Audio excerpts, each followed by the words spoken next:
Beats Planet.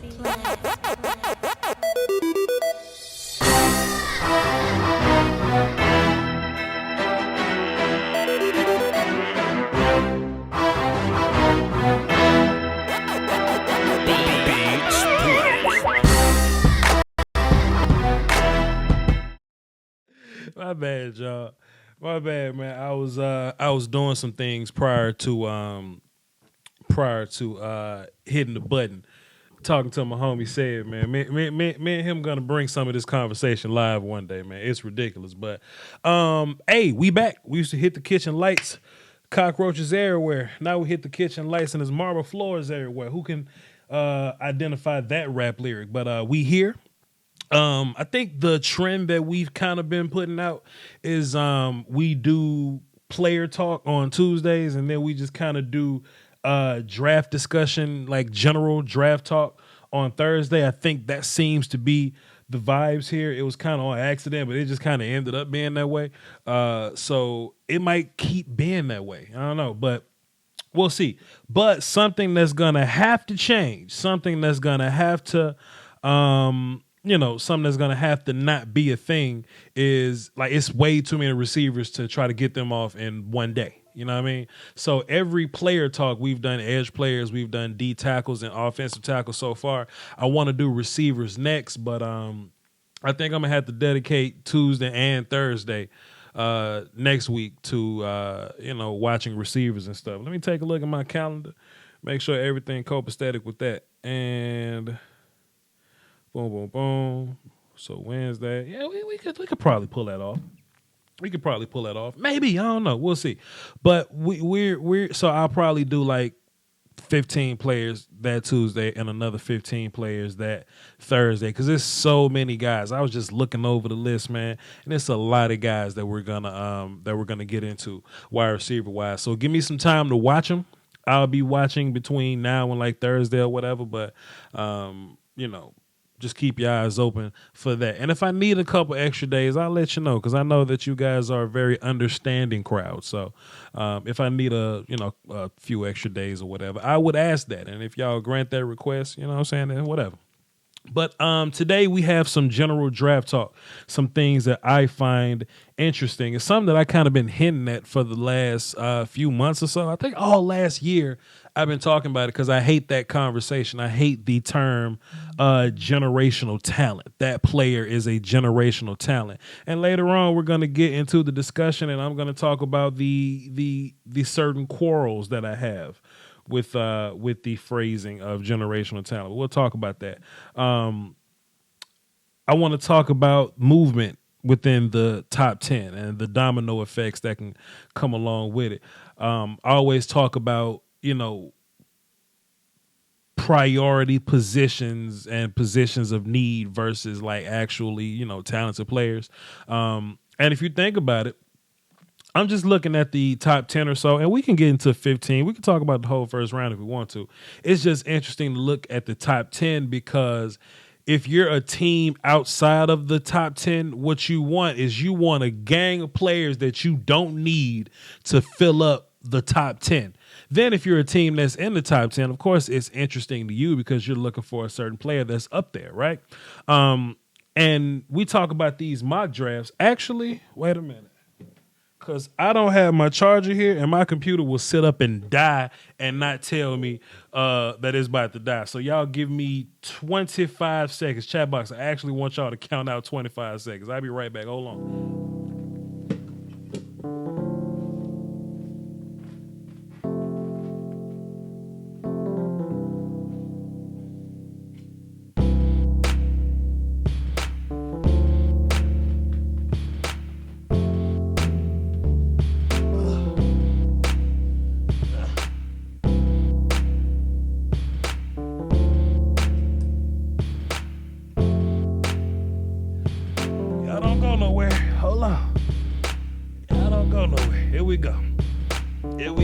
Boom. All right, we back. All right, here we go.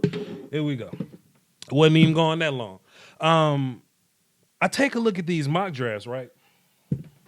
As I grab my water, I take a look at these mock drafts just to kind of get the vibes or whatnot. And what happens is that these mock drafts don't anticipate or they don't have trades involved. It's just kind of, just kind of up and down or whatnot, right? So if I look at this top 10, we look at Detroit, and every mock draft says Jeffrey Okudah at 3. I don't think Jeffrey Okudah is going to go at 3 because I think Joe should go 1.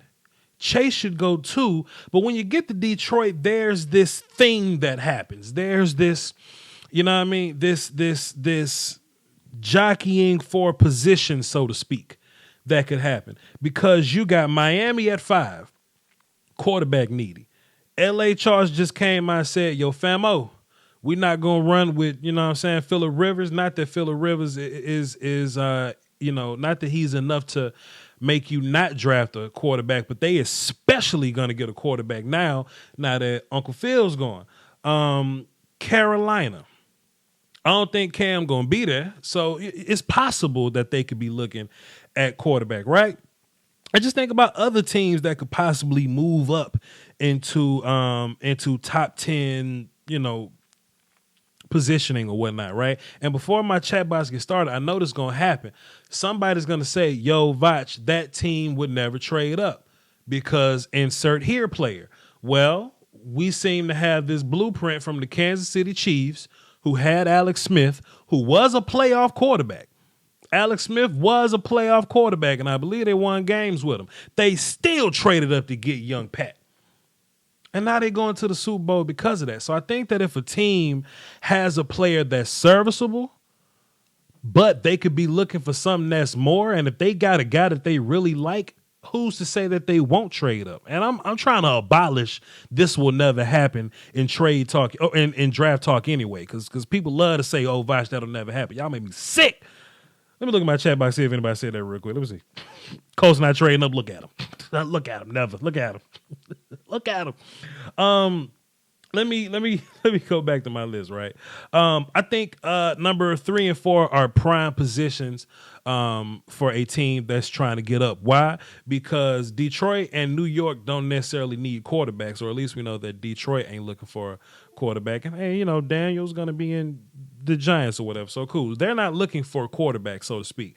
But Miami at 5 and LA at 6, they're the ones that are quarterback needy. And I don't think they're just gonna sit there and fall.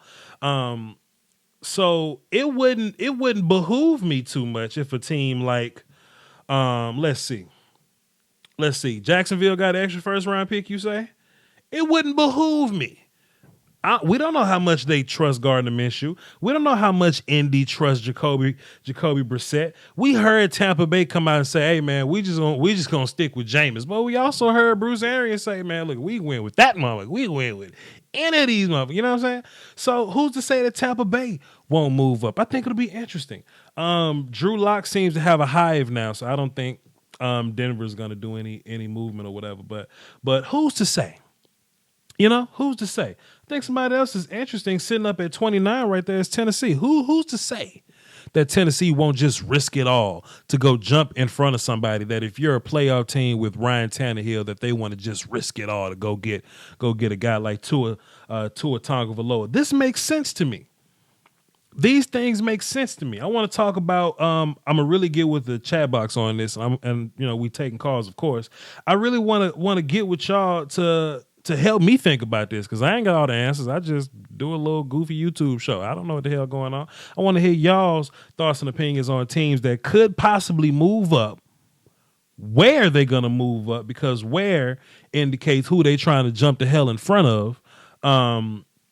Plus, I really want to get into this generational talent conversation. I might set that up too while I'm drinking this water. Let me do this. Drinking my water. Let me do this. The phones are lit. If y'all want to call into the show, the number is 515-606-5187, access code 309104. If you want to talk about either of these topics, then it will be on the board for you. But this whole thing, this whole trade up domino effect thing, it came from when me and my man Sadie Fresh was on the phone. We was having a conversation about draft, right? Let me pull up Tankathon because they helped me with my draft order here. So let's play a game of scenario. A lot of y'all don't know nothing about the game scenario. I've been playing it for years, me and my bro. So what if somebody does trade up, takes the number 3 spot to draft their quarterback? Then what happens? You know what I mean? Because everything, like whenever something like this, whenever these chain of reaction type of deals happen, somebody else got to get bumped down the board. That's life. So we're so set at Jeffrey Okudah at 3. If you a team like Carolina, watch this. If you a team like Carolina and y'all been terrorizing me, okay, I'm up here talking about I want Jeffrey Simmons. If you a team like Carolina, and you a Carolina fan talking about I want Jeffrey Simmons, Voch, you can't have him. But a quarterback goes number 3. Giants draft the offensive lineman because they need one. Quarterback go to Miami. Quarterback go to the Chargers. Next thing you know, Jeffrey Okudah is sitting at number 7.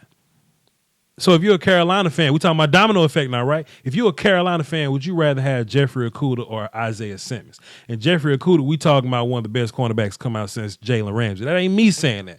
That's what the vibes are. That's what the draftmosphere is saying. I got to watch film for my damn self. You see what I mean? What does that do for the domino effect?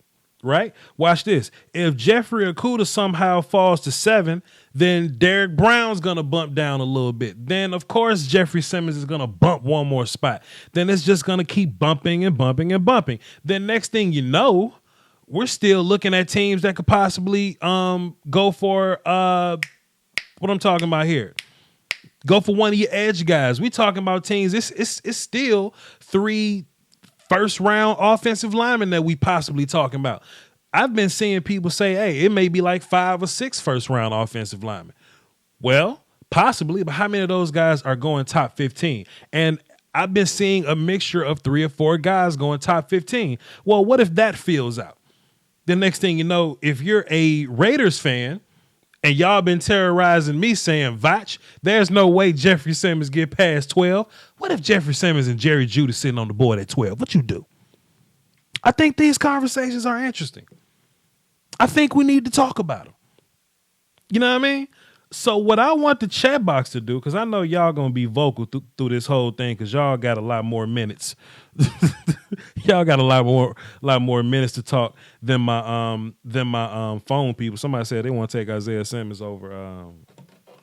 Who you taking Isaiah over, Joey Walker? You taking him over Okudah or you taking him over Jeudy? I'm just trying to figure out who you trying to take Isaiah Simmons over.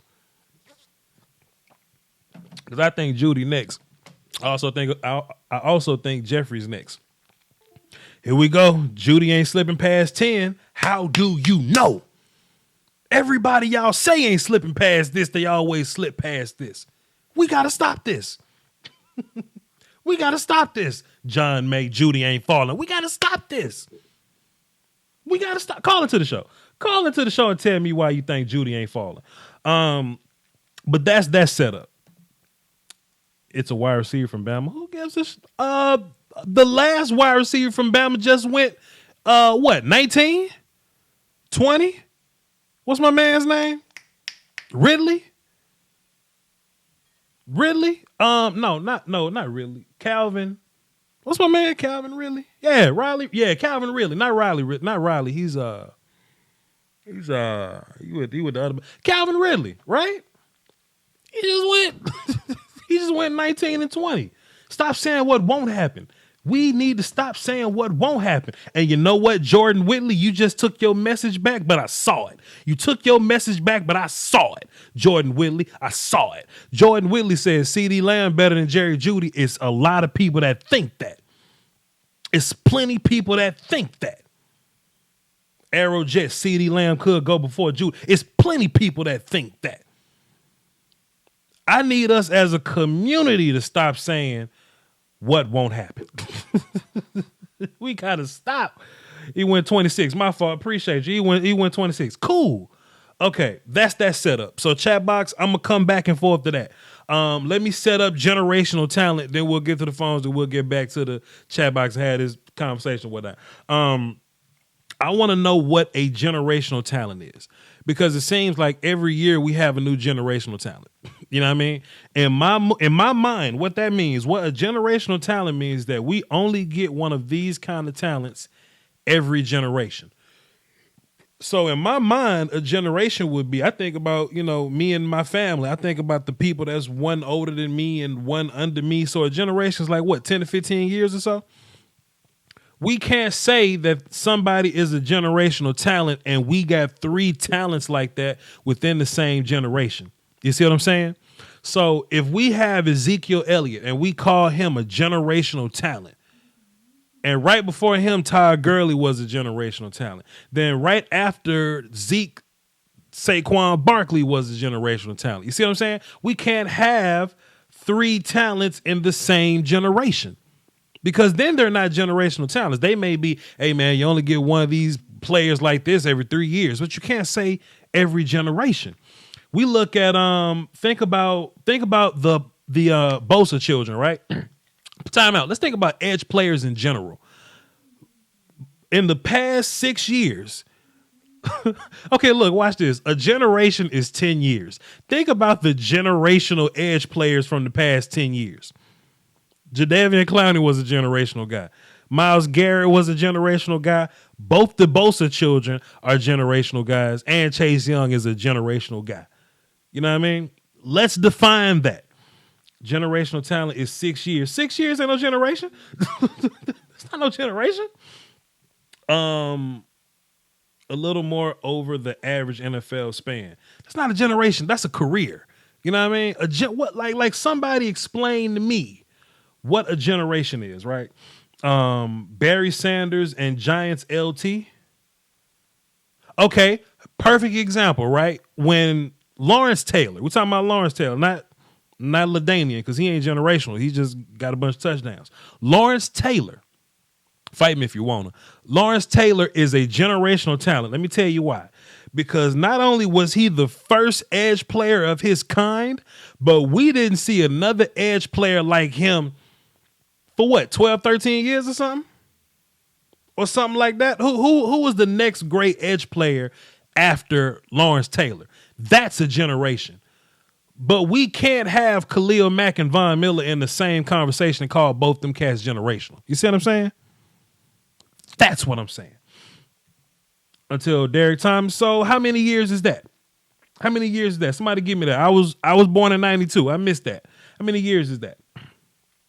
Jonathan Taylor is a generational talent. Running backs are just freaks.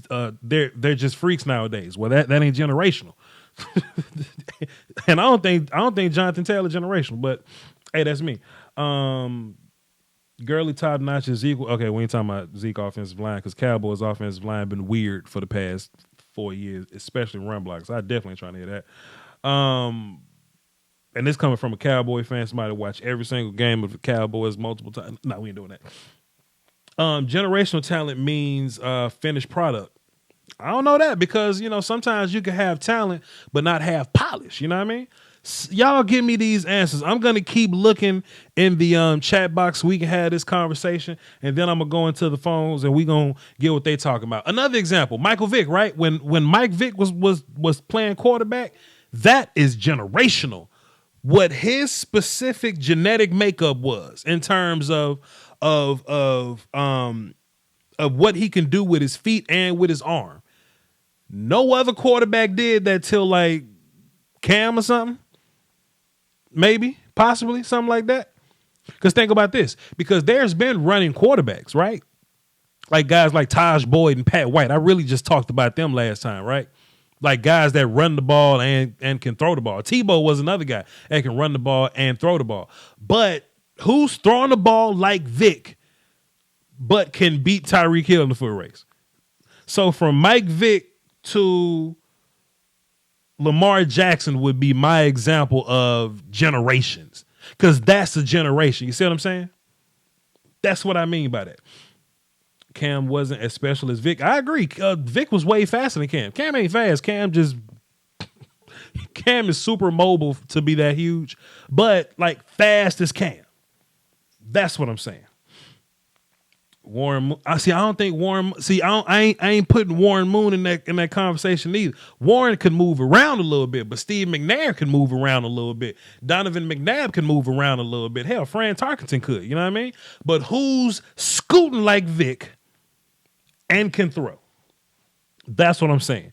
Let's get into the phones, and then we're gonna have this conversation. We just gonna keep this thing going. I'm gonna be in the chat box. I'm gonna be on the phones. Tony, what's good, man? Tony, you can't hear me? All right, we're gonna mute Tony and come back to him. Steven Benzie, what's good, bro? What's cracking? Everything's everything, my guy. Talk about whatever you want to talk about tonight, Steven Benzie.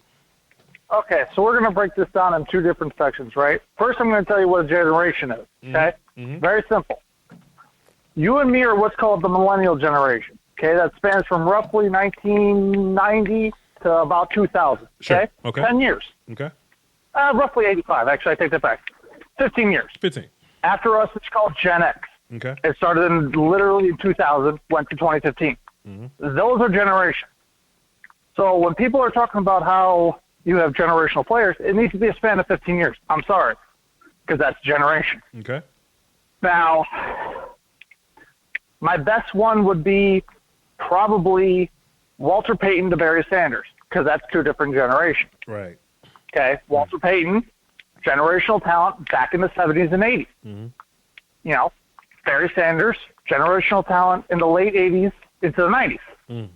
That's a generational player. Sure. You can't have, I'm sorry, and I'm a Khalil Mack fan because obviously he plays for the Bears. Right. You can't have two guys that are generational talent. It's not the same thing. Right. Because then you're competing against the two. So It'd would be like you say? So would you say at this point in our conversation, if we have multiple people that's built like this within one generation, we have to up the criteria for generational, you would say? Yeah, I'd say so. Because if you look at what a generational talent is, Sure. it's like what you just said, Lawrence Taylor. Yeah. Okay? That's a generational talent. You did not see another pass rusher even come close to the player that Lawrence Taylor was until what? 15 years later. Yeah. Thus a generation. Mm-hmm. It was kind of the same thing. I don't want to say it was the same thing with Walter to Barry Sanders because you had Eric Dickerson running really well in the late 80s, or in the 80s, excuse me. Yeah. To me, that one might get a little skewed. You know what I'm saying? Because you had Edie, you had Walter Payton, and you kind of had Sanders. Like, I think it was 86 or 85 was Walter Payton's last year. Okay. And Eric Dickerson was already in the league by that point in time. Now, I think he was still young, but he was already in the league. Mm-hmm. So if you want to say they're all three generationals, maybe, but to me, it's really Walter Payton and Barry Sanders because they changed the game. Mm-hmm. Now, don't get me wrong, Eric Dickerson was a great player too, but he didn't change the game like Walter Payton and Barry Sanders did. Like, you had to literally game plan around Barry Sanders. How the hell are you going to stop Barry Sanders? Same thing. How the hell are you going to stop Walter Payton? If you stop Walter Payton, you're going to stop the Bears' offense, plain and simple. That's just how it went. You know? So that's the way, if you want to look at generational talent, that's how you got to do. How the hell do we stop this one guy? Because if we stop this one guy, then you're going to have a chance to beat the team. That's a generational. Now, that's not a generational talent. That's just a very good talent. That's a generational talent. Yes, that's a very good talent. Because watch this. I think about this, right? Once upon a time, Ezekiel Elliott was looked at as a generational talent. This is why. Because and I don't think so. Watch it. I'm with you because he was big as hell. He ran over people and he ran from people. That has become the norm amongst these other top tier players. So now we got to up generational a little bit. You know what I mean? And I'm a Cowboy fan. This is me coming from a Cowboy fan. Todd Gurley was generational until Zeke got here. Now we got to change the criteria because Todd ain't running through people like Zeke is. But now that Saquon is here, Okay, so wait, time out now. So so look at them feet now. look at Saquon shaking and Saquon can move like Barry Sanders, okay, with that quickness. Plus he got some power. Plus he's catching. Plus he can, you know what I mean. So I think that generation changes according to your peers, or where your peers are. You know what I mean? Because if we look at Von Miller by himself gives us Lawrence Taylor vibes. Khalil Mack shows up. Now he has more of a brute power to him that Von ain't got. So now we looking at Von like, yo, Von, your technique, quickness, long guy, but you ain't brute, flat out talent like because they're two different kind of pass rush. So now we gotta flip the script. Watch this. You look at the Bosa children, right? They're super technique guys. They're great versus the run. They got power to them, but they don't have the same kind of bend that Chase Young has. I think in the last 15 years, I'm gonna say this, let you go. In the last 15 years, I want to say that Myles Garrett is the most naturally generational talent type DN we've had in the past 15 years. That's why I say that, because he has quickness and he has brute strength. I don't think technique kind of qualifies you as a talent. That's just kind of what goes with it. But in terms of, he gets out the bed, cut, ripped, and swole just better than everybody. He can run a 4.5 40 without stretching. I think that's generational. Okay, now you go. No, and I'm right there with you. To me, he's the closest thing you could say to a generational talent, because of the fact of the way what he has going. I shouldn't say going for him. What he has ability, maybe it's a talent / ability / just the whole package he has going for him, right? Yeah. And like what you said with Von Miller and Khalil Mack, each of them is lacking in one thing. Von is long, fast, or not long, quick, and rangy. Khalil Mack is not that. Khalil Mack is, I'm just gonna bust your ass, and you're about to move out of here. Like, we've seen Khalil Mack freaking lift 300+ pound linemen off their feet in games. Sure. Look up the last year against the Vikings. He did it to, I want to say it's Matt Khalil, I think is their tackle, their left tackle. Sure. He did it to him 2 different times in 2 different games. Von Miller can't do that. But Von Miller will bend like freaking Gumby to where he's damn near parallel to the freaking floor, and he'll get around you. And to me, Myles Garrett is the closest because he has both. He has the power to where if he refines it just a little bit more, oh yeah, he's throwing freaking linemen like the ragdoll. But he also has the bend of a Von Miller type. That's a generational player. Sure. To me, Chase is not like that at all. Right. Chase has the Gumby ability and he's quick, but he doesn't have that power. You know, I guess a better way would be like Aaron Donald to me, because he's a generational talent for the tackles. Sure. For a D tackle. Sure. You know, that's a generational talent. A guy that is just beyond the numbers. You can physically just see what he does to his position alone is going to change the way that you do things. Same thing with Lawrence Taylor. What did Lawrence Taylor do? He made 2 positions, the most premier positions in the whole league, left tackle and an edge player. Chad Bucks. After that, you had to have a tackle that was good, and you had to have an edge player that was able to go against them. Chad Bucks. That's a general talent. Chad Bucks, tell me the last 2 generational 3 ticks. So we talking about Donald now. So we talking about him, but who was before him? And who was one before that? That's what I want to know right now. Y'all let me know. I see the comment in a chat box here. Voch, Saquon is great, but he can't win the Giants games like I seen Derrick Henry did. I hope you're not saying that Derrick Henry is generational. But hey, man, Barry Sanders ain't win a whole bunch of games in his life. You know what I'm saying? So the problem The problem alone, I'm sorry, I don't mean to cut you off, but the problem alone is one generational talent isn't even going to win you a game.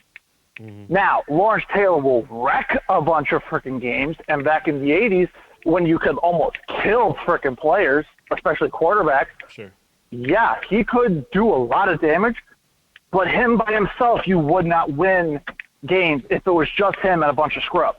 I'm sorry. You know, it's, and I know some people are not going to believe me on that, but I feel that that's the truth.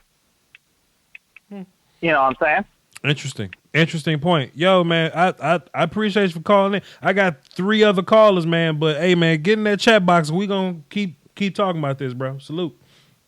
Oh, you don't have to worry. I'll talk to you later. There you go. Later. Somebody said Geno Atkins. Stop. y'all stop. So Warren Sapp, right? Okay, how about this? Is Warren Sapp a generational talent, or was he the best 3 tech of his era? I think that's appropriate to kind of qualify the difference there. Is Warren Sapp a generational talent, or was he just the best 3 tech of his era? Y'all answer that question for me. I think that's another interesting one. I'm seeing conversation about wide receiver, right? And as far as wide receiver go, you know what I think generation is? I think every time there's a new generational talent, I think we should look at the last person that we considered a generational talent, and the new talent should always stump them talent wise, right? Jerry Rice was a generational talent. I'm sorry, but when Randy Moss got here, he did things that Jerry Rice couldn't do. I'm sorry. I ain't saying who's better. That's a whole nother discussion. I ain't saying who's better, but when we look at when we look at some of the things that Randy Moss can do from a talent perspective versus what Jerry Rice could do from a talent perspective, of course, Randy does more. But Jerry was generational for his era, right? So when we look at wide receivers now, if you put Nuke Hopkins back then, he would be a generation guy. Or Julio back then, he would be a generation guy. Hell, we got to be careful about how we say AJ Green, because Julio and AJ Green was in the same they was in the same class. You know what I mean? Megatron's a good one. Calvin Johnson, right? Because, you know, watch this. Like Randy Moss, he was tall, 4'4" running guy? Somebody give me a check on Randy Moss's 40 time. Combine nerds, help me out. But you look at Calvin Johnson in terms of like he was a damn machine. Like somebody built him. Like he had the height. He ran like a 4.3 or something. Coming out of Georgia Tech, something ridiculous. 6'5", 4'3". He had quickness, route running, big hands, length, and all that. That's generation. He just played with, Detroit or whatever. So I think Calvin Johnson helped mold the kind of guy that Julio and Hopkins and who else am I thinking for nowadays, man? Julio, Hopkins, Odell. Odell's interesting. Odell's interesting. I don't know, but y'all help me out with 4.25 is insane. Who ran a 4.25? Who the hell? Who ran a 4.25? Josh Gordon before the drugs? No, I don't think Josh. And you know what? That's why I'm having this conversation. That's why we're having this conversation right now, so we can keep from saying Geno Atkins and Josh Gordon are generational talents. Randy Moss ran a 4.25. Shit, that is crazy. We're gonna check back with Tony, see if he back. Tony, you back?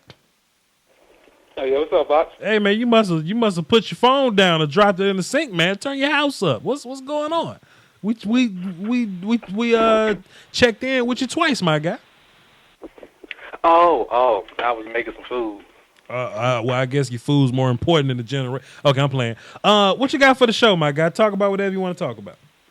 So I wanted to talk about the generational talent thing for a while. Let's do it. Because people are starting to knock generational talent too much. Mm-hmm. So I looked online before you got on. I was like, you know what? Let me see what people think of generational talent is. Sure. Some people said every draft, which doesn't make sense. Okay. Some people said 47 years, which also doesn't make sense. Some people said 10-plus years, which now really doesn't make sense because it's like you said. I was trying to say this for a while. The talent has been upgraded. Mm-hmm. The talent's been improved, so now we got to improve the standard for you to meet. Sure. And now for edge rushers, there's no true generational talent because everybody's like that. Yeah. Huh? Yeah, go ahead. There's nobody who's really like a cut above the best. You know, there's guys like Myles Garrett. Yeah. But then you get Khalil Mack, Jadeveon Clowney, Von Miller. Some people was talking about J.J. Watt and other guys like that.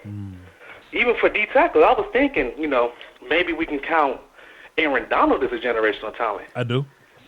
But then this I was also thinking, Ed Oliver brings similar things that Aaron Donald does. Now, we didn't think Aaron Donald was going to be this strong against the NFL. He just... I base generational talent based on what you were coming out of college, right? So, edge rushers, I feel like there's no edge rushers who's truly a generational talent anymore, because to be a generational talent, you got to be a cut above the best. And it's too many guys that are just crazy athletes. And they're going to get crazier athletes because how the NFL plays, edge rushers are going to continue to evolve. Okay. And the line between elite talent and generational talent is getting more and more blurry every single year. You can't really tell the difference anymore. There's too many guys who classify, like Vaughn was considered a generational talent. But then you got Khalil Mack, who's also a generational talent. But then you got Myles Garrett. And everybody was considering Jadeveon Clowney a generational talent. Some people was considering J.J. Watt a generational talent. All these guys came out. You was even talking about Joey Bosa and Nick Bosa. Sure. And we consider them generational talents. And some people consider Chase Young a generational talent. That's like 9 dudes in 10 years. In my opinion, and this is my own personal little humble opinion, I think the Bosa children are the least talented out of everybody on that list. Now, that ain't to say that they trash, because they're more technique based. They're strong guys and they're technique based. That's different than what we talking about. I'm talking about Myles Garrett. Yeah. Rolls out the bed, eats McDonald's and is still in shape, like still ripped. You know what I mean? Like an action figure. Walked out the house looking like Lex Luger. Went to the combine. Combiners, help me out with Myles Garrett combine 40. He ran the 40 and didn't even stretch. Nope. He didn't even stretch with a T-shirt on. You know what I'm saying? Yeah. That's what I mean. Plus, he's stronger than everybody. If you look at Chase Young, like sure, Chase Young is long and bendy, but he's not very powerful. The Bosa children aren't very quick and bendy. You look at Von Miller. He's quick and technique guy, first step guy, but he's not powerful guy. Khalil Mack is more of a brute force opposed to a super, you know what I mean? But Myles kind of puts all that together. And if you look at Aaron Donald, who I think is a generation, who was the last 3-tech doing Aaron Donald things? I don't think there is. I think Aaron Donald is getting into a crazy category. He going where he gonna be going. Sure. Like, but the reason I was thinking, I don't know if Aaron Donald is a generational talent, because I don't count what you do in the NFL as, you know, generational talent. I count what you were. Oh, you got to coming out of college. Oh, right? You got to, because look, if that's the case, Tom Brady ain't shit. Now, but then people was like, Tom Brady's a generational talent. Now, I don't think Tom Brady's a generational talent. I think he just a dude who, he was a great player, right? He used all the talent that he had to make himself the best. He wasn't the most talented guy. So how about this, though? And this about to just shake the world up, because it's only been 3 years for this bastard. Is Pat Mahomes a generational talent? No. I think he is, man. That dude does. But here's the reason I say no, because you got guys like Andrew Luck, also crazy talented. Next year, you got a guy in Trevor Lawrence, crazy talented, outrunning, like, that's why. And then you got guys like Aaron Rodgers. That's why. But quarterback is a little different. Quarterback, you can. It's more. It's a better conversation at quarterback, because it's not as congested as it was like edge rushers. But quarterback. This what I say. Pat Mahomes. This is why I say that, right? This is why I say that. And Chatbox, somebody tell me who was around.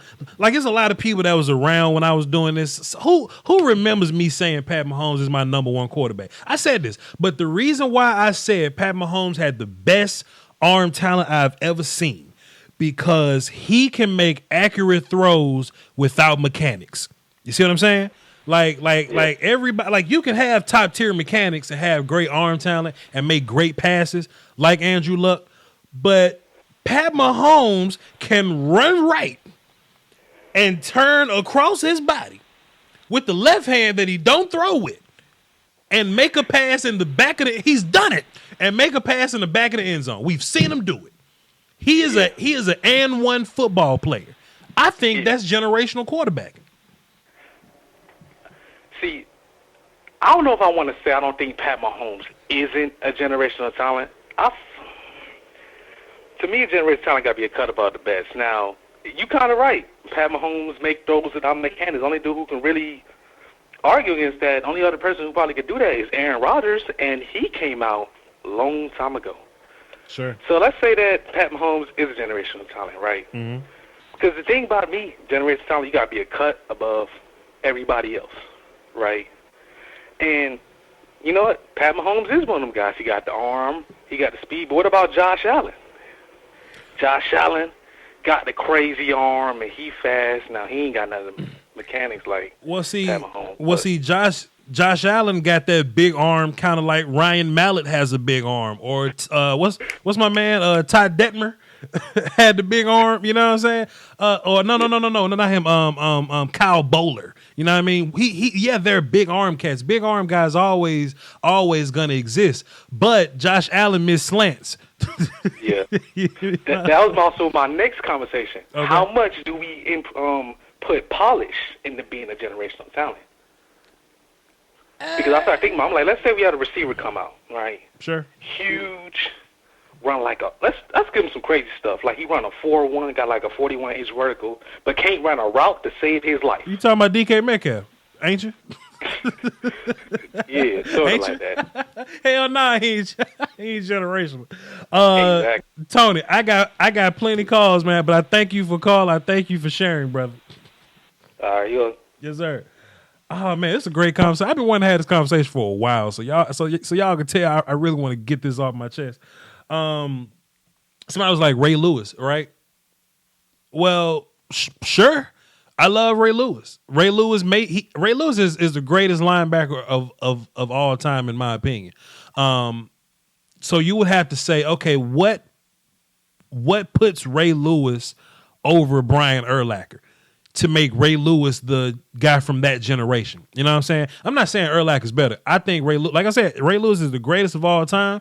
I hate when these NFL politics shows, they keep wanting to put Dick Butkus in this conversation. I don't want to hear about Jack Lambert and them when we talking about Ray Lewis. You know what I mean? Ray Lewis is the greatest. And you got to think about, okay, what does Ray Lewis do better than Brian Urlacher? Cool. Who was the generational guy after Ray Lewis? Would that be like, I think a better conversation for you is like Patrick Willis versus like Luke Kuechly. You know what I mean? I think that's a better conversation. Chatbox, help me out with that. Help me with the Luke Kuechly, Patrick Willis conversation. Help me out with that, Chatbox. This a cool little conversation. Let's keep going. Kuechly, Patrick Willis conversation. Justice, turn down your laptop. This a cool little conversation. Justice, turn down your laptop. I hear me. Justice, turn down your laptop. I hear you. I'm sorry, Voch.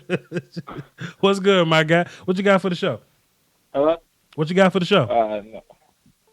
No. Sir, like I would have to say that Luke Kuechly's way better than Patrick Willis. Is he way better? Not way better, but he has more credentials to show that he's a great generational talent. Just said way better, my guy. What are you saying?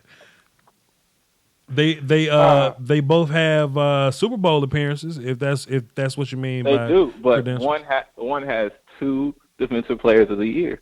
Okay. And Luke Kuechly, he's led the league in tackles multiple times. So you man has multiple All Pros, multiple Pro Bowls. So you have to have if you're going to talk about generational talent, you have to bring the credentials with it. You don't go to a job without your resume. Barry Sanders got the worst credentials out of everybody on this conversation.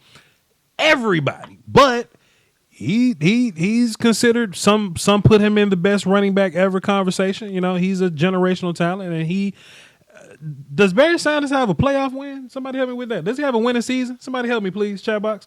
So I don't think I don't think credentials go in this. I think talent goes here. Talent and like growth and development and all. Like where were you at your prime? And I think that's the conversation we have. But go ahead, Justin. I'm gonna let you talk. Go ahead. And when we talk about generational talent, I'm not comfortable saying that like Troy Polamalu and Ed Reed, who both played in the same generation, aren't generational talents in their own devices. You don't feel comfortable saying that they are not generational talents? Yes. I don't think Polamalu is. I think Ed Reed is I don't think Polamalu is generational. I think Ed Reed is generational. Go ahead.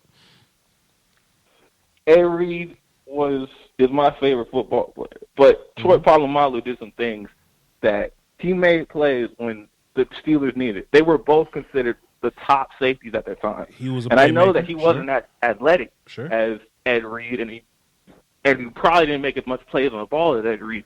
But every play he made was just as impactful as Ed Reed. Does playmaking qualify as generational talent? Or does that qualify you as being a good player? Troy Polamalu is definitely a great Hall of Fame player. He's a great Super Bowl player, but is he a generational talent? Troy Polamalu was he was a athleticism. No, we talking about talent. He was a very instinctual box safety, is what Troy Polamalu was. Sean Taylor, who played strong safety, not only did he play box safety, but he had the range of a free safety. I think that's very generational. I think Ed Reed as a free safety has some of the best free safety range we've ever seen ever in terms of him putting his football IQ with his speed or whatever. I think Ed Reed has some of the best range. He has generational range to where we've set this tone as fans of the National Football League to where free safeties are so hard to find. Ed Reed set that tone, and nobody has been a free safety like that until like what? Earl Thomas. Earl is another free safety like that. Ed Reed is so good. He was so generational that when Malik Hooker came out, we was like, yo, fam, we got to get Malik Hooker because you don't get free safeties that's able to, run free and read like this. You know what I mean? But when we look at Troy Polamalu, do we go, damn, we'll never have another instinctual box safety like Troy Polamalu? You know what I'm saying? That's what I mean, bro. That's all I'm saying. And I see with that, but like, could that instinctual play be considered generational talent? It's all about how you perceive it is what I'm trying to figure out. Because if we're talking about his instinctual play, have you ever seen like a strong safety that's able to make plays on the ball like him? Sure. yeah. Box safeties like that. They're from that cloth, basically. Like, and look, I don't want to say this like I'm being snarky because I hate snarky people. I'm not saying that Troy Polamalu, like, I ain't saying that he ain't great. He's fantastic. He's Hall of Fame. He's one of the greatest strong safeties of all time. Let me give him his flowers. However, I just don't think what he did was impossible whopper. I just, his play instinct, sure, he made some plays, sure. But the greatest players of all time make plays. But that don't make you generational. You see what I'm saying? That's like you saying, that's like somebody saying, I need a good example, dog. That's like somebody saying since LT, Chargers LT, he scored 26 touchdowns in a season. He's generational. He was very productive that year. He has a nose for the end zone. He got a lot of carries. He's fantastic. He's one of the greatest running backs we've ever seen. But so is Priest Holmes. So is Sean Alexander. You know what I mean? Like, all those players are considered to be great players of their time. But who is generational? That's what I'm saying. But you made a fantastic point though. I mean, I feel you. Can intangible traits be considered generational, like Troy's intangibles? Sure, I feel you on that. I just don't think it's enough. I just don't think it's enough. But appreciate it, Justin. I got callers though. Appreciate you, man. Yes, sir. Yeah. Good call there from Justice. Chat box, let me ask y'all a question. Should we consider intangible things generational type talent? Because that'll put us back at the Tom Brady conversation, right? Like at first, like I was like, okay, so if we talking about generational talents for a quarterback, we should consider what Pat Mahomes does or like what Aaron does in terms of talent, right? Excuse me. But if we're talking about intangible traits, what about the best leader of all time? Hey, Ray Lewis is an all time. He's a generational talent because nobody's had a better pregame speech since Ray Lewis. You know what I mean? Like, should we count those things? Adrian Peterson was general. I love Adrian Peterson, man. Oh goodness, Adrian Peterson was different. Let me type in Troy Polamalu. Troy Polamalu. And what generation was this? Let's see who was in Troy Polamalu's generation. We all gonna do research together as a family here, as a community. We're gonna do research together. Troy Polamalu was in his prime when? I'm just gonna go to his wiki, and we're just gonna check out some of those years that he was in his prime. It'll probably be some of those Super Bowl years, I would say, that was in his prime. So we taking a look at strong safeties from the 2000s. Let's say 2000s. By the time we got to the 2010s, he was a little different. So let's say best strong safeties of the. Now let's put safeties, because if I put safety, they're just gonna give me a picture of Troy. It's just gonna give me a picture of Troy. Best strong safeties of the 2000s. Okay, cool. Google must be listening to my voice, because they freaking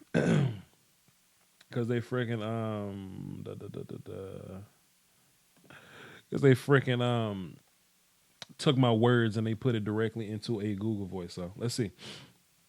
Sean Taylor was so fantastic. I did a Sean Taylor film session. If you're a patron subscriber, go to my Patreon, and I have a Sean Taylor film session up there. We watched Sean Taylor from Miami. That's when he was at his best. So okay, so they just put the safeties together, but they got Ed Reed, Troy Polamalu, Brian Dawkins, Darren Sharper, Rodney Harrison, who was another strong safety like Troy was. John Lynch shouldn't be up there. John Lynch shouldn't be on this conversation. But sure, John Lynch is up there. Bob Sanders is there. They have Adrian Wilson. I remember Roy Williams. Hey, listen. Y'all know Roy Williams? How great Roy Williams was? He couldn't cover though. And they have honorable mention Sean Taylor and Mike Brown. Why you got Sean Taylor in the honorable mention? That's kind of silly. That's kind of sick. I hate that. We're gonna get that up out of here. But yes, that's the safeties that I looked up. The best safeties of the 2000s. That's a conversation that I pulled from Reddit. Wide receiver Andre Johnson was generational. All right, we're gonna get up out of here. we're gonna go back to the phones. Evan, what's up, man? Hey, what's up, Voch? How you doing? Everything's everything, my guy. What you got for this conversation? Man, we're talking something that's kind of bothering me is I think we're almost even putting too much value into what a generational talent is, considering how rare these guys are. Okay. I want to bring up someone like Ronnie Lott, for example. Okay. Ronnie Lott isn't remembered for being the biggest, fastest, strongest guy. He's remembered for being, yes, a big hitter, but also remembered for being the guy who's going to chop off his finger to keep playing, right? But he's not generational. Yeah.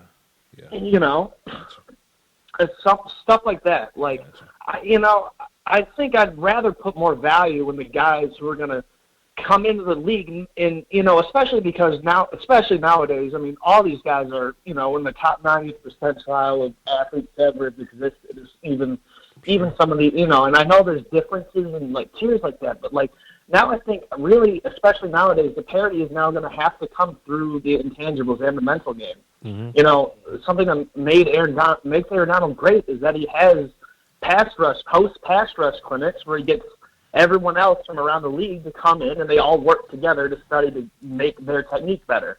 Not just because they're bigger, faster, stronger, but just because, you know, they need to, if anyone wants to separate themselves now, they have to be smart. Luke Kuechly was great because he knew what play was coming all the time before it even started. You know, and I think we need to put some value, some really bigger.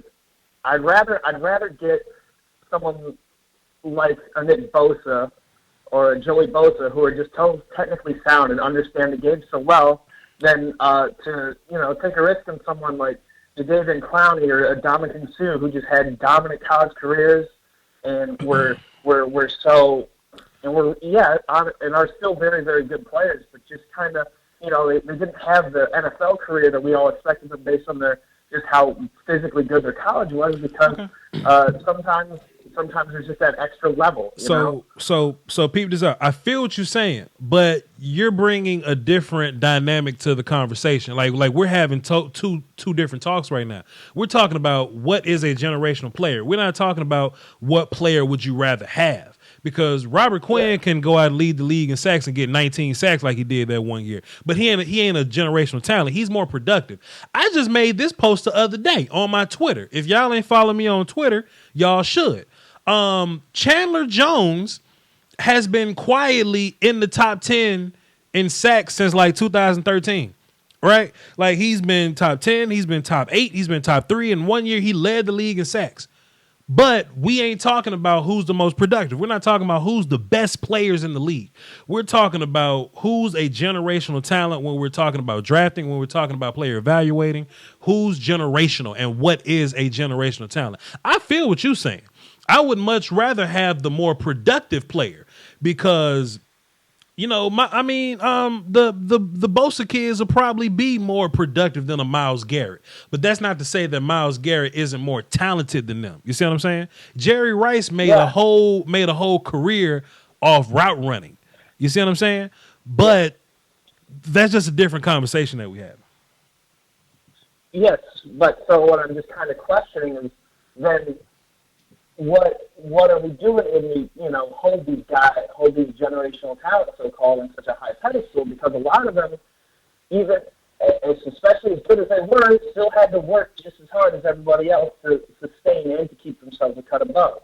So, you know, and I think it's impossible to quantify, like, you know, even especially as talented as Barry Sanders and Randy Moss and all these guys are, is, you know, how did, you know, it's a combination, you know, like you always say, it's a combination of if you're that talented, are you going to work just as hard as everybody else to make sure that you're going to remain a cut above? And I think the guys that can do that are like the truly special generational talents. And so I think, yeah. I just think it's a totally different conversation. I just think it's just totally different. From somebody that's worked themselves. Like Hunter Renfrow can come in the league and work really hard and be Julian Edelman, right? Him and Danny Amendola, Danny Woodhead, like that crop of guys that aren't talented. Wes Welker too. Wes Welker, right? So, those, and they're all white guys, but but they all come into the league. They work hard. They run routes well, and they catch everything. But we talking about generational talents. It's just a different conversation. It's just It just come from me. Provide some food for thought, you know. 100% appreciate it. It just come from me being pissed off that people call everybody generational talents. I don't think that's the case. And to be fair, you can be a very talented player, come in the league, not work hard, and be trash. You know what I'm saying? That's very possible. So when we talking about team building, of course we want to, bring, intangibles. You know what I mean? Like what else are you bringing to the table? Like, are you going to work hard? Are you going to be first, last to leave? That whole conversation. We just talking about the actual talent or whatnot. Let me hang up on you while I cuss somebody smooth out in the chat box, dog. I appreciate you. I appreciate you too, Voch. Have a nice night. Yeah.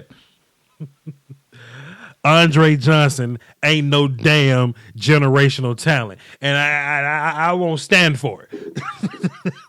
I won't stand. Let me scroll back so you said that. Hold on. Let me cut you out properly. Hold on. John Kennedy. Andre Johnson led the league back-to-back years, first time since Jerry Rice. Voch, you wildin'. He was productive. He was a great player. He is not a generational talent. Shit. Emmitt Smith led the league plenty of times in rushing. I don't think Emmitt Smith is a generational talent. It's fucking fantastic, though. He's amazing. It's not a generational talent. Voch, let me call in. Call, the phone's open. Nah, shit, I ain't cutting nobody off. Shit, we talking, we chilling. what y'all got? We got somebody that's not platinum. 215. What's up? Who this? Hey, this is Tiffany. What's up, Tiffany? What's up? What you got for the show? I just want to holler about this generational talent thing. Lately, everybody named Mama feels like they've been a generational talent. Right. But in my mind, I think criteria just need to be set. Like, hey, firstly, I think too many people onesie twosie skills. Like, this person's great at, picking up the block, reading coverage, sure, X, Y, Z. But, he's weak at covering the pass. So generational talent shouldn't have no weaknesses. There shouldn't be nothing in their game other than inexperience. Should be the only weakness that they got when they come out of college. I tell you what it is. Ahead, I think it's just fandom. I think we get people that are fans of these players, and these college fans are terrible at it. It's some college fans right now that'll tell you Ron Dane is one of the greatest running backs of all time, and I refuse. I won't have it. There's just some things you just have to. There's just got to be a bare minimum, and then you have to think about it. Like when you get to a point, like your example earlier, Tiger Elliott, Parker, right? Sure. And you have to say, well, maybe that's just the new norm for the top third of talent, is high end talent, sure, but it's not generational because this is just what it is now. And it could just be because the game's a little more savvy, coaches are getting a little bit more analytical. Any reason could be why this bump in production, and the guy is also talented, but it doesn't mean that he's generational. Sure. And then is he doing something that other people haven't done already? I want to see more of, other than just stats, like show me something that goes beyond what we've already seen. Don't just pump it up just a little bit, like really crank it up on the talent side. So that's my take on it. So, Tiff, I got two questions. If you don't mind me calling you Tiff, I got two questions. Oh, not at all. First of all, how long you been watching my channel? First of all.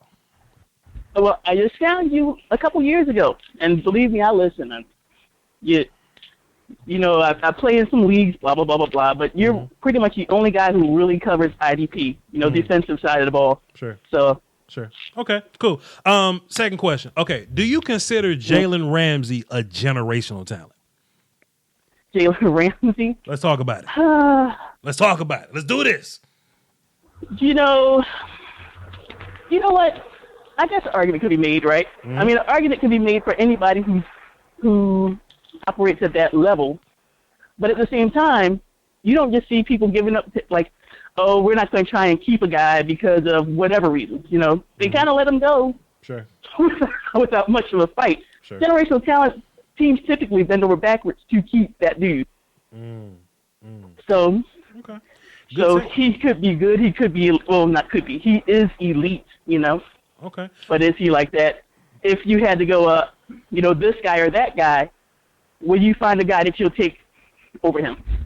The reason I asked you, the reason I asked because you just happened to be on the phone when I just thought of it. Really, I want to ask the chat box, but you just happened to get the unlucky draw. Chat box, is Jalen Ramsey generational, and how many years is he removed from Darrelle Revis? That's the question I got from y'all. Why you gotta bring up? Why you gotta bring up? Those are deep wounds. We gotta do. Those guys. We gotta do what we gotta do. It is what it is. Those guys. I will. No, attack. I don't think he's surpasses Reed just because of the era. And it's not like they're that far removed from each other, but just playing at a different time, different game, slightly different game. Sure. Okay. And You could say that maybe Ramsey was looking at Reed and said, "Oh, let me pick up a couple of his moves, a couple of his." Facts. I don't know. I just don't think he did anything that wasn't already done. Great point. He just does it very well. He just does it better. Great point. Hey, thanks for the call, though, Tip. Not a problem. Thank you, man. Oh, we got a call here. Oh, Brandon, stay tight. Brandon, don't move. Brandon, don't go nowhere. Hold on. We got a legend. Hold on, Brandon. Hey, got a legend. Oh, shit. Ray the Bob, what's good, man?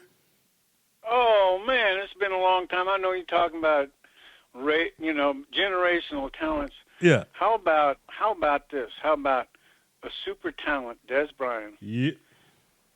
Fred Biletnikoff. Who do you want? Who do you want on that? I mean, Fred Biletnikoff was overachieving, but awesome man. Right.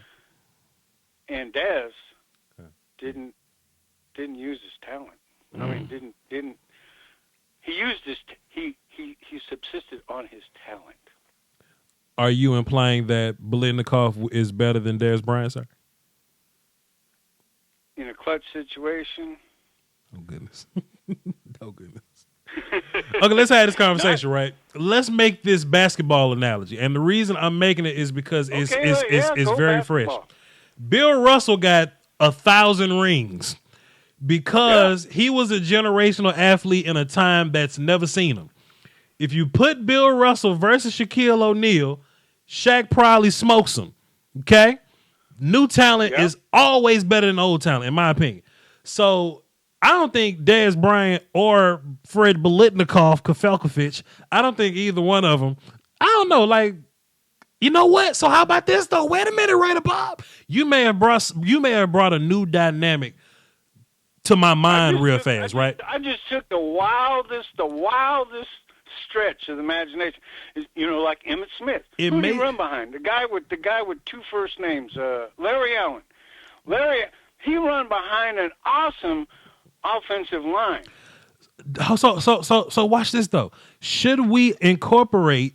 Because I was born in '92. Should we consider the generation and where the game was? Because we kind of we kind of brushed over this earlier in terms of we was talking about LT, right? Now was Fred Biletnikoff the best receiver of all time when he was out? No. Oh well, shit, he ain't generation. He was a great receiver, okay. A great route runner. Okay. But hell, he couldn't run. I mean, when he got MVP in the Super Bowl, he didn't score. I don't think he scored a touchdown, but he got him to the 1 yard line like three times. He couldn't outrun anybody. I'm taking Dez. I'm taking Dez. My bad, Raider Bob. Where you been at, man? You was drinking last time, and you forgot. I watch you all the time. You just don't call in all the time. Okay, I got you, Raider Bob. I appreciate it. Yeah, and I listened to you. Well, no, we had a tornado here in Arkansas, and it knocked down my power. And then for the longest time, I didn't know that my phone didn't work because there was a power surge or something. So I upgraded. I got me a fancy $14.97 phone from Walmart instead of that trim line that I had for $9.99. Wow.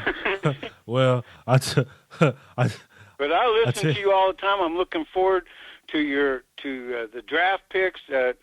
I've been watching your Senior Bowl thing on the linemen because that's where I first started watching you a couple of years ago. Okay, appreciate it, Raider Bob. And I tell you what. You ain't got to have electricity to be lit. Yep. Take it easy, my guy. Yep. Yeah, you don't want to be the last straw. Get off the phone. Get off the phone. Oh, man. Wait a minute. Yo, Brandon, I ain't want to put you up on hold, dog, but Raider Bob called the show. You know how it go, my guy. You know how it is. Oh my, hey, Voch. Yeah. Man, that no electricity to be lit. Hey, come on, son. We have Brandon from Frankly Football. Check him out on YouTube and all that. What's good, my guy? So, Voch. Yes, sir. You talk about generational talents. I've kind of, stop it at like generational prospects. Mm-hmm. Voch, remember Mo Claiborne? Remember that conversation? Damn. Mm-hmm. How he was supposed to be the next best cornerback since Deion. Damn. Is Mo Claiborne now a generational talent? I think he was overrated from the jump, but you know how that go. Remember Michael Crabtree as a prospect. Damn. Is Michael Crabtree a generational talent? Well, I don't think we was looking at Crabtree as a generational guy. He was overhyped coming out of college. I think bust happened every year, and I don't want to say bust because I think Crabtree had a pretty good career. Claiborne has found his feet somewhere. He with the Jets or something. I don't know. Somebody help me out with that. But we have misses in the draft community and all that. But I think it's not about necessarily where you project them at. I think you gotta make some noise and continue to be that guy. You know what I mean? And then look, even if Crabtree was, even if somebody was to have him in that conversation, right? How many people was tapping you on the shoulder saying, "Hey, you wrong. What does Crabtree do that's generational?" You could be a great player. You could be very productive. You can lead the league. You can lead Texas Tech in freaking receiving yards with Graham Harrell. And I think that's what a lot of that was when Graham when he led the country in passing yards, Crabtree caught a lot of them. So he got a lot of that clout from that.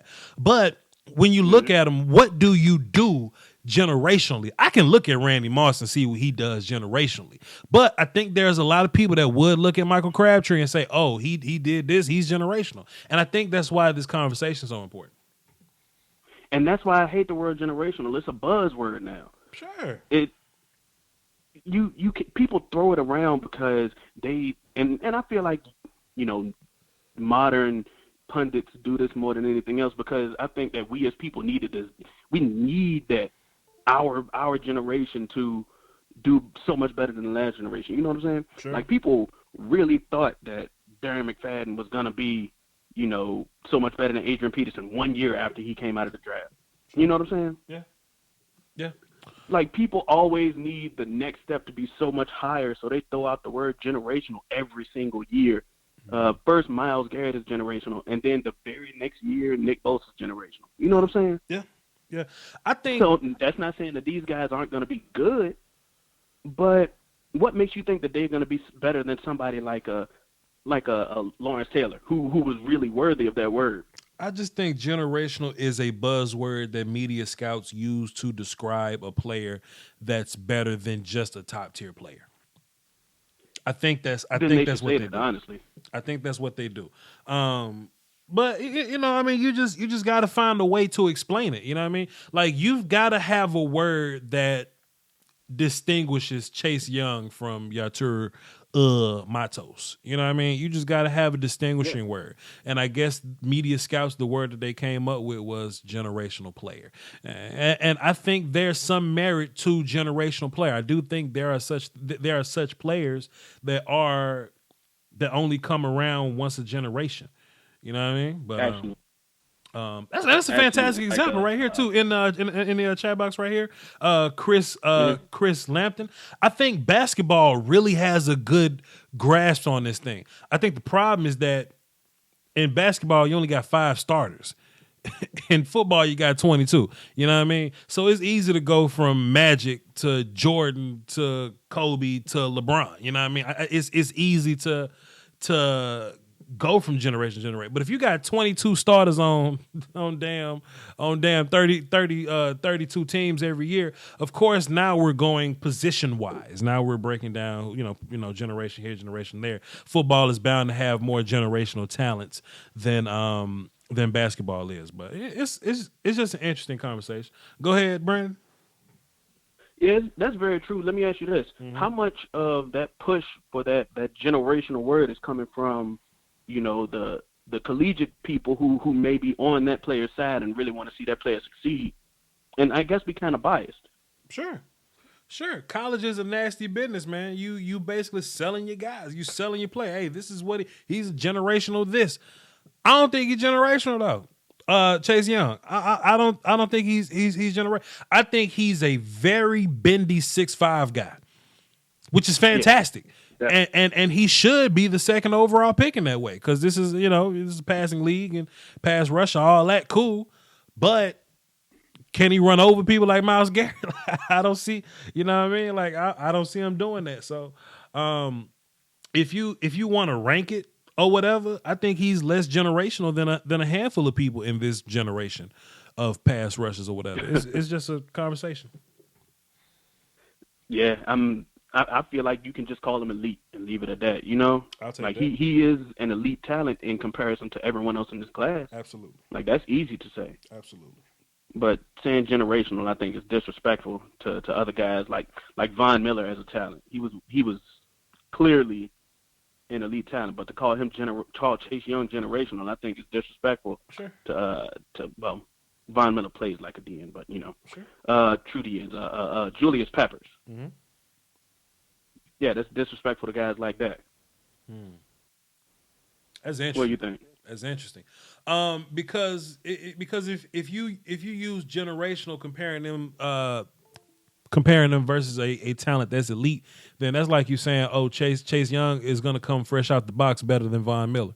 So you're absolutely right in that fashion. But I don't think actual production factors into this conversation. You could absolutely be generational talent and not be better than somebody that's less generational than you. Because like I said, Myles Garrett, in my personal opinion, Myles Garrett is the most talented D-end out this generation. If you want to talk about generational talent, I think Myles Garrett is a generational talent. If you drop that dude off in any era, they looking at him like what, like who is that action figure? And even in 2020, you looking at him like that. You know what I mean? But where does the generation begin and end though? Because do you think Myles Garrett as a talent was better than somebody like Mario Williams or Dwight Freeney? I don't think it's about better. I think it's about talent. You know what I mean? Because Robert Quinn got 19 sacks one year, but he ain't a generational guy. You know what I mean? That's true. I think what I just said is a good way to look at it, right? If you picked them up and dropped them in a generation, is there somebody that can kind of compare, that can sort of compare to that guy? If you look at a guy like Chase Young and you drop him off in like the 2000s or something, like DeMarcus Ware was there. You know what I mean? Like guys like him. Peppers was there. Freeney was there. Like there are guys that are bendy. You know what I mean? But Myles Garrett, you take somebody that's quick, fast, and bendy, but he's also stronger than you. Yep. That's different. That's true. That's absolutely different. He showed Pittsburgh's quarterback that. Sure. Even if you look at the Bosa kids, right? Think about how Jared Allen sacked people. Like Jared Allen was on that program. He was on the risk control, extend, bully you route. That's what the Bosa kids do. But if you drop him off somewhere, they're like, yeah, but he ain't bendy though. He ain't bendy like this guy. Like he ain't complete.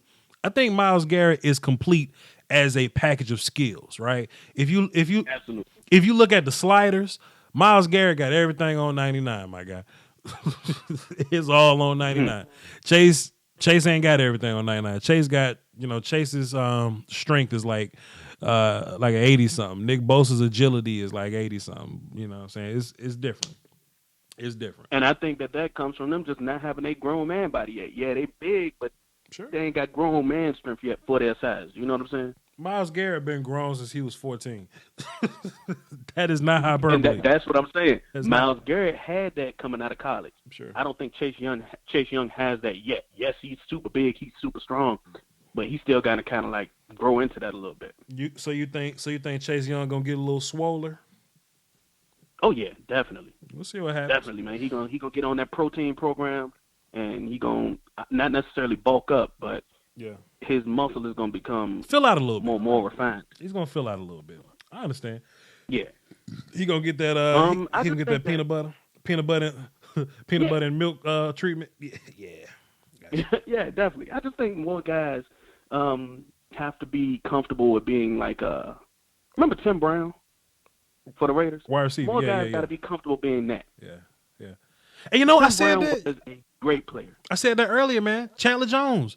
We ain't talking about Chandler Jones, but he's been top 10 in sacks since 2013. I think that's worth something. I would rather have that guy. Absolutely. Sure. Absolutely. That's it. You good? Yeah, I'm straight, man. I'm wrapping this show up soon. Appreciate you, man. Frankly Football on YouTube. He gonna figure it all out, get the podcast at some point, and we gonna boost him up over here. Salute, Doc. Peace. Yep.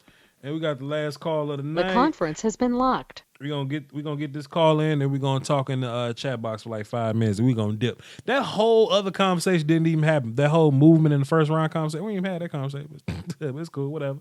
Jay Murray, what's up, man? What's going on, Bob? Everything's everything, Man. my guy. What you got? I think generational start with the baseline. Okay. Your athletic ability, your measurements and all that, and how fast you can run, and then can you put it together? Sure. I know one caller said to do with what you do in college, but you got it. I think to be generational, you got to dominate on all levels, college and the NFL. Okay. Because like you said with Brady, you know what I'm saying? Brady coming out ain't had the best measurements, but over time he developed some stuff. And put it together. And Yeah. He put it together. So you got to consider Brady a generational talent. I mean, Pat Mahomes, it all depends on what you do, how much you put together. Lamar Jackson, if he continue his pace and throw better, way more than what Vic did, and keep rushing and evolve as a pocket passer, he's gonna be a generational talent. It's all like hindsight. It's 2020. I think the way to look at it, like I said earlier, is where you at when you in your prime. You know what I mean? Like when you at the best you've ever been in your life, where are you? And then you just kind of go from there. You know what I mean? Like you can have that first part of talent, but then like where were you when you were your best? You know, or you can be in your prime for a year and fall off or something. You know what I mean? But where were you when you were the best you've ever been? And then we can evaluate from that. And I think you made a great point. I think because look, Lamar Jackson, you know, he's probably not the best passer in the world now. I think he's pretty good at passing, but he ain't the best in the world now. But can you imagine if like Lamar started to tear this shit up in like 5 years? Now we got a whole nother conversation. So you're right. We're gonna be rethinking Mahomes. It was like he's bigger. He's a faster version of Pat Mahomes. Like, oh boy, crazy man. Oh boy. Let me ask you this. When they was talking about Randy Moss, right? And Julio. Talk to him. And I put in the chat box, when you find a wide receiver that give you 200 yards receiving and 3 touchdowns with Deion Sanders on the other side, call me. Because Randy did it. Hey man, that's chat box. That's hey, chat box. That's fair. Hey, I feel you. I got you, J Murray. And Julio ain't doing that. Julio ain't doing that with no kind of D. Where the DBs at with Deion credentials? That's on the defense. Julio putting up 300. They keep talking about Julio 300. Yeah, man, you got 2 touchdowns though. And then in some games where you just go disappearing, like. I don't think Julio putting the fear in people Randy did. Like, literally. Yeah, I feel you. Yeah. I ain't saying nothing, but you know, Randy Moss is my favorite receiver of all time, but I ain't saying that. But hey, Jay Murray, appreciate for calling in, man. Salute to you, my guy. Yeah. I understand. You know, Jerry gonna get the clout. Jerry gonna be on the top list. He's considered the greatest. I'm with that. But Randy Moss the best, in my humble opinion. We're going to close these phones down because we ain't using no more. Fantastic calls tonight, man. I appreciate y'all, man. Fantastic calls. It's 8:30 now. We're going to do this to about 45. Chat box, I'm here talking to you. The phone lines are shut down. I'm talking to the chat box for 45. Let's see what y'all got. Because I'm about to play this Final Fantasy port on the Switch. I've been playing the old school Final Fantasy, so that's what's been, that's what's been occupying me for the past couple of days. So, what y'all got? Chat box. See if y'all got some interesting questions here. And if you guys do not have any interesting questions, then I'll wrap my show up, run my ads, and I'll go to bed and play Final Fantasy. Robbie say, who's the Cowboys' first pick? Chase Young, if you're there. If not, I don't know. Depends on who the board. Depends on who's on the board. And I think a lot of great players are going to be on the board. I think a lot of guys are going to fall. I think the quarterbacks are going to go up the list. I think running backs are going to not running backs. Offensive linemen, offensive tackles, going to go up the list. I think wide receiver is going to take a big toll on the top 15. And I think a pretty good player is going to fall to it. So we'll see. Where do you put Bo Jackson? I was born in 92, sir, so I may not be the most qualified to talk about Bo Jackson. But I saw Law Nation in here running around. He's an older gentleman, so maybe Law Nation has a Bo Jackson opinion. But I wasn't here.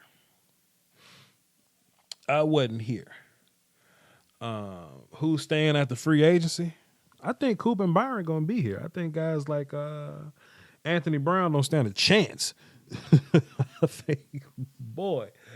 think guys like I think what's gonna happen, I think we're gonna keep our big name guys, but all our auxiliary guys ain't gonna be here. You know what I mean? So Antoine Woods might not be here.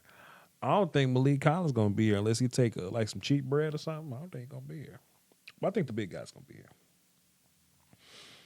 What if Andrew Thomas falls to 17? You know I love that notion of drafting offensive line. But I don't think drafting offensive line is what's best for this team right now. I'm trying to put as much talent into the defensive line that we've put into the offensive line. We got 5 first-round talents on our offensive line. That is sick. The Cowboys, I'm saying. We have one 30-year-old, 29-year-old first-rounder on our D-line. Talking about Robert Quinn. We ain't even draft him. So I would like some first round talent on my defensive line, because that's where you win at. You know, you look at the teams that's in the Super Bowl right now. You look at San Francisco. They got all first rounders on their line, and Kansas City got Pat, so that's different. But I think Chris Jones was like late first. Frank Clark should have been first, but he put his girlfriend in the trunk. Who else they got over there? Who else they got on their D-line? I can't think because I don't be watching the Chiefs like that. I watch Cowboys, and I watch Chiefs when I'm asked to. But I'm trying to build our D-line. Do you believe a class can contain more than one generational talent? Sure, absolutely. We got to see. I got to see it happen first, but yeah, you can have multiple generational talents in a class. We just got to see if it happens.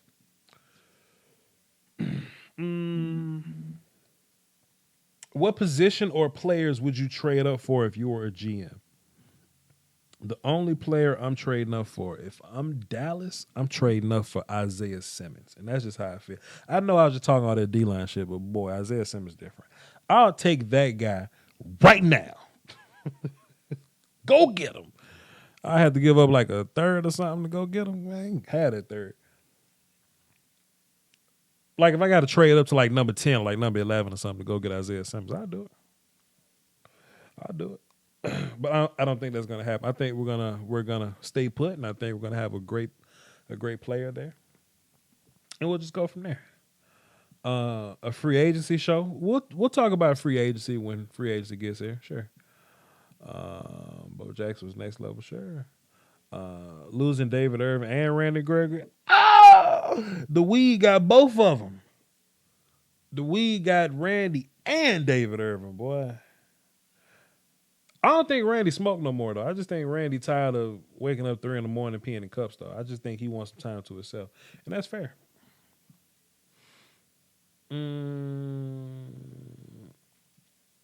Joe Thomas was an elite talent on the Browns. Who else was a top-tier left tackle when Joe Thomas was out? Tyron Smith and who else? It was Tyron, Joe Thomas, and like somebody else. I don't know. I like Joe. And Joe is up there. But generation? I don't know. We'll see. But I don't know. I would have to think about it and do research and find out who the hell else was out there, and we'll go from there. But I like Joe. Joe Thomas is definitely one of the better wide receivers from me watching. So sure. Absolutely. What else y'all got, chat box? I don't want Chris Jones for $19 million. You probably can find somebody in the draft. Chris Jones is fantastic, Law Nation. Now, I know we don't get a chance to watch a lot of Chiefs film because we watch a lot of Cowboys film, but Chris Jones is fantastic. I'll push a handful of people off the bridge to make that 19 for Chris Jones. Believe me. Shit.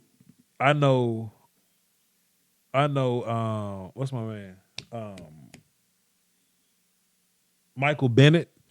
Michael Bennett got an $8 million option. I don't think we're going to take that. And that gets us down to 11. I would not sign Robert Quinn to make money for Chris Jones. I would let Robert Quinn, Michael Bennett, and Antoine Woods and Malik Collins go to get Chris Jones for $19 million. That's a fact. And I think 19 a good deal for Chris Jones, but I don't think they're going to do that. We're a drafting team, but boy, I like Chris Jones. I agree. Get Simmons from both an athletic standpoint. Do you want to re-sign Robert Quinn? Not if Chris Jones coming, but I like Robert Quinn. He says he want to be here, but I don't want to pay too much for him. So I don't know. Seems like teams like running right at Robert Quinn. So I want all the change that y'all can give me at like on my defense. Like I just want my defense to be great. I want my defense to be great. I don't really want Robert Quinn to be starting. If I can get like a run stopping defensive end and like let Robert Quinn just pass rush and like be fresh, that's what I'll let Robert Quinn do. Assuming, but we'll see. I don't want to trade a first rounder for Jamal Adams, especially when I can trade a first rounder to go get to go get Isaiah Simmons. And I like Jamal Adams, but what I think Isaiah Simmons could be versus what Jamal Adams is, give me Isaiah Simmons over Jamal Adams. Considering Isaiah Simmons turns into what he could be. But we'll see. But he liked to smoke weed on live stream. Yeah, I think you're talking about David Irvin there. And still kept Amari. We're going to keep Amari. What if we got Henry Ruggs? Okay, so this is my thing, right? People that want to draft wide receiver, right? Where you putting these guys? We're not going to keep more than 3 receivers on the field. If you put... Now, I like the idea if we didn't have Randall Cobb. Like, if Randall Cobb wasn't here and you want to draft Henry Ruggs to take off the top on the outside, you put Coop at slide and let Michael Gallup run Z, cool. But I don't think that's going to happen. I think Coop and Gallup going to be outside and Cobb's going to be in the slot. So I ain't trying to draft. Plus, I got the number 1 offense in the league. 1 or 2. I think number 1. I got the number 1 offense in the league. Fix my damn defense and my special teams so we can fix hidden yards or whatever. I don't want to draft nobody on offense. If I could draft 7 defensive players, I'd do it. 7. But that's my thoughts, though. Ruggs or Delpit. I don't want to draft on offense. But it depends if somebody's better than Delpit at 17. I think there would be. I'll take that player. But out of Delpit or Ruggs, I'll take Delpit. I don't want receivers. I'm good at receivers. If you want to find me a slot guy for the future in the 5th round, we can talk. But I mean, don't forget John V. Johnson is sitting around. Don't forget Jalen Guyton is sitting around. Like we got guys. Plus, Henry Ruggs is one of those guys that you want to get drafted prior to 17. You know what I mean? To bump guys down the board. Because I don't think we're in a wide receiver market. Tyrone Crawford cut. I tell you what, man. When Tyrone Crawford ain't in the game, that run game looks silly. Boy, that run game looks silly. Everybody try to get Tyrone Crawford up out of here. So will I pay for some stability at the run? Possibly. But I don't know. We'll see what happens. Who's an underrated lineman in this draft? I think it's too soon to tell you. I know about all the guys that's rated right now. I'll take Bud Dupree over Robert Quinn. It's a little rough. It's a little rough, and I like Bud Dupree. I liked him when he was coming out of Kentucky, but that's a bit rough. I hear you, Gus. I hear you listening to me. That's my girl. She listened to the show. She listened to me on the phone. Let's see. You use the transition tag on. I don't know. I don't know all the ins and outs of the tags. I just want to keep them. I ain't really into the technical side of it. Let's see. I think Cooper would be a beast in the slot. Cooper would be the best slot receiver in the National Football League, but it just depends on who you got playing on the outside. It's just you got to work your configurations. And yeah, I ain't putting Randall Cobb outside, but Amari Cooper would be fantastic at slot. But you know. T. Higgins will be a Bronco. Good. Damn near everybody copping the jersey. D tackle, strong safety, DB, and then best available. I want a defensive end too. Shit. I don't want to be forced to put Dorrance Armstrong on the field. Give me an end if I could take it. Like if the best player on the board is an end, I'm taking an end. I need guys, man. I need plenty of guys, man. Like D Ford is a rotational guy. For the 49ers, D Ford is a rotational dude. You just come on the field and get sacks and clear passing down. That's what I'm saying. I would draft a day 3 receiver for the slot. Sure. If he's there. I don't know sleeper receivers yet. Too soon. Jerry Love grabbing those receivers. Tendencies. Judy or Kinlaw for the Colts. I think the Colts got D lineman already. I know Colts got a one tech. The Colts play 2 1-techs that piss me off. I hate that, but it works. I can't stand it. And then linebackers get free. I hate when the Colts do that. But yeah, put Jerry Judy and Indy. Sure. Assume y'all don't trade up and go get a quarterback or something. But you know. Defense is all that matters in this draft. Cool. Some people think I just want offensive line every year. Nah, that ain't the case. I can see John Vay outside. I don't. Sometimes I can see him out there running past people sometimes, but you know. Who had the roaches and marble bar? Somebody said it. It was Young Jeezy. It was on the first song on Motivation 101. Thug Motivation 101. You gotta believe. It was the first song on that album. I used to hit the kitchen lights, cockroaches everywhere. You know something interesting? Chat box, can y'all help me with this? Can y'all help me with the AJ Epinesa thing? In some places he's like top 15, in other places he's like 30. Is he gun under the sea guy? Can y'all help me out with that? What's the deal with AJ Epinesa?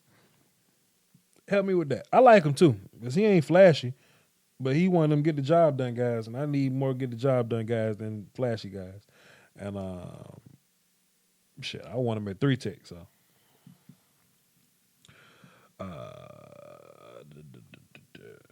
Somebody help me out with the AJ Epinesa thing. I need clarity. McKinney would be a solid pick. I hate watching safety, so I ain't watching him yet. I'll watch safeties soon. I ain't watching but 5 of them. I have an idea of all of them, but I have an idea about a lot of guys, but it don't count until I watch guys formally. I had an idea of what Derrick Brown is, but when you watch each game individually, then you learn more. Go watch that film session if y'all haven't, by the way. Christian Fulton is nothing but burnt toast. Christian Fulton was really good, but he got burnt in the championship game because they wouldn't throw it Stingley. And to be fair, you got to throw the ball, and to be fair, you can't throw at Stingley. So, what you thought was going to happen to Fulton? When will we get another Voch's voice? Soon. We're actually talking about that. I'm about to pay this truck off real soon. Can't wait to get my title for it. And then I'll have some disposable income in which I'll buy more equipment to do my Voch's Voice podcast and my second channel thing. So stay tuned. Can he play the 3? I would rather have AJ Epinesa at 3. I would much rather have him play 3. I think he's a natural at 3. Beat the shit out of him. Boy, every time they put AJ Epinesa at 3, boy, he ran them kids over. Walked the football season live first round. Kinlaw was my guy. They tried Sting like 5 times. Yeah. And look, this is the funny thing, right? We was looking at offensive tackles, right? Tuesday. I watched film on Andrew Thomas from Georgia. I watched film on him last week, and I ran across the LSU guy. I was like, okay, cool. I get to watch Andrew Thomas versus Chason, right? And I'm trying to watch Andrew Thomas versus Chason, but I keep seeing Jay Fromm throw the ball right to Stingley. I'm trying to watch offensive line, man. Why the hell you watching Stingley? Because he keep throwing it to him. I'm just focused on him. Appreciate it, Mark. Take it easy, dog. For you and yours. Praying for y'all, man. Much love. I think Tristan Hill could need more time now that Papa Rod Marinelli is gone. I think Tristan Hill wasn't getting enough time in the rotation because it was gangsters in front of him. Because he is a 58th overall pick coming into the league, 20-year-old for the first time, and he had to compete with Michael Bennett, and he had to compete with frickin' what's the face? Malik Collins and Kerry Hyder, who's been a starter in this league and got 8 sacks. Of course, you're not going to put the young boy in when you got 3 solidified 3-techs playing already. It's just not built that way. And when Tristan did get in, they put him at 1-tech where he doesn't fit. He's not a 1-tech. He's a 3-tech. He's been a 3-tech. I mean, they put him at 0 in college, but they put all the kids at 0 in college. I hate that shit. Tristan Hill is a 3-tech. I should cut it out.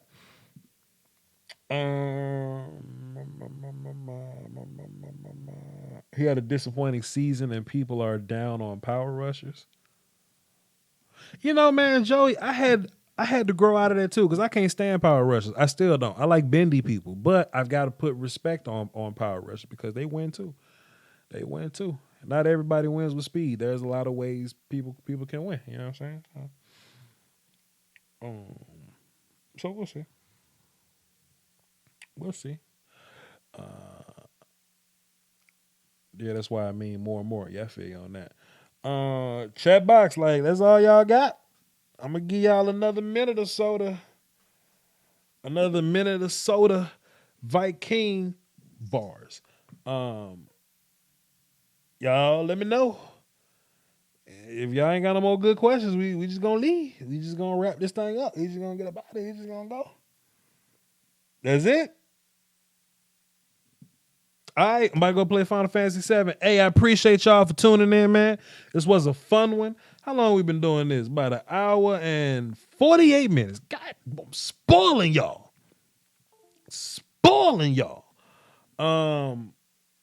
Hey, man, I appreciate y'all for coming through, man. It was fun. This was a very fruitful conversation. I need to go ahead and change the title of this thing, too, because we ain't talk about no domino effect. We ain't talk about movement in the top 10. We'll probably do that on another episode. But I like when we can come in with a plan, okay? We come in with a plan, but the show just takes over because, you know, some heat just gets picked up. I think this is a real fun topic, and I'm glad we got together and we talked about it, all right? Follow me on Twitter, VOCHLOMBARDI. Salute to my patrons. I think I got a plan, too. I think I'm going to upload some film session exclusively to Patreon. Because first of all, don't forget, like, all your draft YouTubers, when we putting film out, we're doing it free basically. So don't forget that. But I think I'm gonna put like certain film sessions on Patreon and just have that exclusive for my Patreon people. Like DB film, because I hate DBs. Can't stand them. But I mean, we'll probably put like DB and linebacker film on Patreon.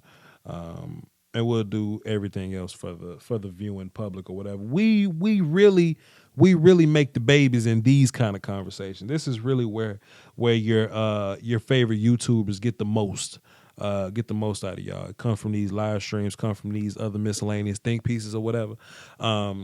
But when it's the season to do college film sessions, yeah, man, the Illuminati's lurking, man. So we basically doing this free, so you know how that go. Player versus player, I can do that. There's a lot of player versus player film this year that we could do. A lot of receiver versus cornerback. We can do like player comparisons in terms of like player like position versus like Brown versus Kinlaw. You know what I mean? That sounds like a court case or whatever, but we could do that. Yeah, we'll see. Well, whatever y'all want to do, we can work it out. But VOCHLONBARDI on Patreon.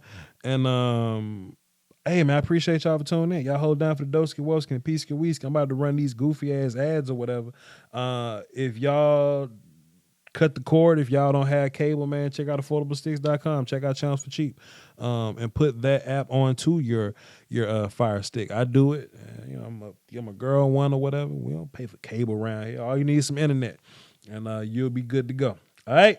Peace, y'all. It was way too high. I reached out to affordablesticks.com. They sent me a Fire Stick, plugged that thing into the HDMI. Now I get unlimited shows, movies, and live TV. I'm a huge sports fan, so I love League Pass, Sunday Ticket, and I get the pay-per-view fights for free. There's something for the whole family. You can buy a Fire Stick for every TV in the house and still spend less money than you would on cable. That's affordablesticks.com. There's a link in my description. You should go click it. Cut the cord, man. The YouTube Illuminati is taking money away from your favorite content creators, and people often ask the best way to support the channel directly. I tell them that's subscribing to my Patreon. Just $1 a month would increase production and the frequency of uploads. Basically, that means more content for you. For less than a bag of almond M&Ms, you can support the channel, call dibs on requests for future videos, and you can have access to Patreon exclusive material like my throwback film sessions. It's patreon.com/Voch Lombardi. I appreciate the support. Doski Woski. Salute. After canceling my cable, I saved $2,400 this year by switching to Beast TV through channelsforcheap.com. Some people pay $200+ a month. I paid $120 a year, or you can go $15 a month if that's what's convenient for you. You get 2,500 HD channels. 1,000 of those are in English, and there are plenty other international channels, TV Guide, and we get all the sports. One of my favorite things is multi-screen feature. So if I don't know what I want to watch, I can tune into 4 different channels at one time that you can watch on 4 different devices, and it's available on Fire Sticks, smart TVs, tablets, and if you're on the go, you can watch TV on your phone. Hit the link in my description or go to channelsforcheap.com where you can get a free 7-day trial. That's a whole week for you to just sit down and play with it and see what you like about it, then come back and make a purchase. If you have any questions, go to channelsforcheap.com, hit this little button right here, and they'll respond to you immediately. That is channels4cheap.com. The link is in the description. I highly recommend it. Let's do it.